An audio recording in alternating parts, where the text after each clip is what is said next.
तुम्ही पाहत आहात MCN न्यूज मराठी। बुलढाण्याच्या शेगाव मंदिर परिसरामध्ये असलेल्या पेढ्यांच्या दुकानांवर अन्न व औषध विभागाने छापा टाकून पेढ्यांचे नमुने घेऊन ते तपासणीसाठी प्रयोगशाळेत पाठवले होते। त्याचा अहवाल प्राप्त झाला असून दोन्ही नमुने हे अप्रामाणिक आढळून आले असून ते मानवी आरोग्यासाठी उपयुक्त नसल्याचं सांगितलं जात आहे। संबंधित दुकानदाराला केंद्रीय प्रयोगशाळेत अपील करण्यासाठी 1 महिन्याची मुदत आहे। अपील झाली नाही किंवा त्याही प्रयोगशाळेचा अहवाल असाच आल्यास संबंधित दुकानदारांवर पुढील कारवाई केली जाणार आहे। तर शेगाव कचोरी संदर्भात तेलाचे नमुने प्रमाणित आले असून तयार झालेली कचोरी आणि मैद्याचे नमुने अजूनही प्रलंबित आहेत। या अहवालाकडे आता सर्वांचं लक्ष लागलं आहे। MCN न्यूज मराठीकरिता संपादक राजीव वाढे, शेगाव। सर, शेगाव मंदिर परिसरातून पेढ्यांची काही नमुने घेण्यात आले होते छापा टाकण्यात। त्याचा अहवाल प्राप्त झालाय का आणि काय म्हणतात? ऍक्च्युली आपण शेगाव मध्ये 2 आस्थापनांची तपासणी केलेली होती। त्यापैकी एका आस्थापनेचे 2 अन्न पदार्थ म्हणजे दोन्ही पेढेच होते, एक कंदी पेढा होता आणि एक मलाई पेढा होता।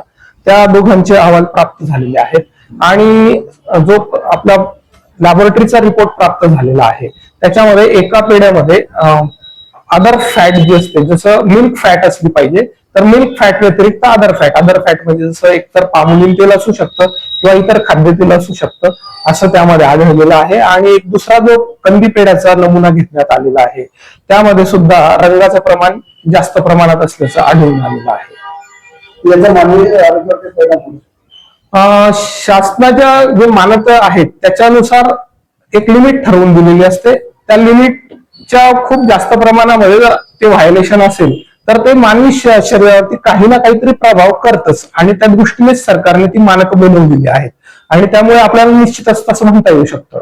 पुढील काय कारवाई केली जाणार? यामध्ये असं आहे की कायद्याच्या दृष्टीने समोरच्या व्यक्तीला अहवाल पाठवला जातो, त्याला 30 दिवसाचा पिरियड अपीलसाठी दिला जातो। जर हा अहवाल समोरच्या अन्न व्यवसाय चालकाला मंजूर नसेल तर तो केंद्र सरकारच्या लॅबोरेटरीकडून त्याला तो तपासून घेतला जाऊ शकतो।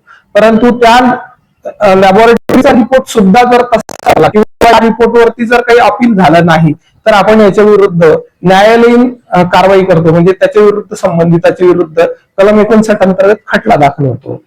शेगाव कचोरी संदर्भात हो, शेगाव कचोरीकडे 5 अन्न पदार्थांचे नमुने घेण्यात आलेले होते। त्यापैकी 2 खाद्यतेलांचे अहवाल प्रमाणित असल्याचे अहवाल प्राप्त झालेले आहेत। 3 अन्न पदार्थांचे अहवाल अजून यायचे बाकी आहेत।